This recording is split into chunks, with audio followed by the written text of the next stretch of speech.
عليكم ورحمة الله تعالى وبركاته. مرحبا بالجميع حول هذا الخبر العاجل من وزارة التربية الوطنية البلاغ حول رزنامة الدخول المدرسي للسنة الدراسية 2026-2027.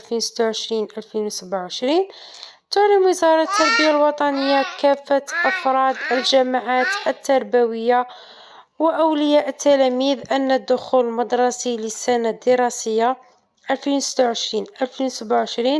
سيكون وفق الرزنامة الآتية: دخول الموظفين الإداريين يوم الأحد 23 أوت 2026. دخول الأساتذة يوم الأحد 30 أوت 2026.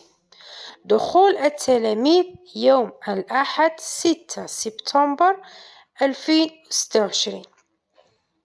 تتمنى وزارة التربية الوطنية لكافة أفراد الجماعات المحلية والأفراد الجماعات التربوية من الموظفين إداريين وأساتذة وتلاميذ عودة موفقة ودخول مدرسي إن شاء الله ناجح.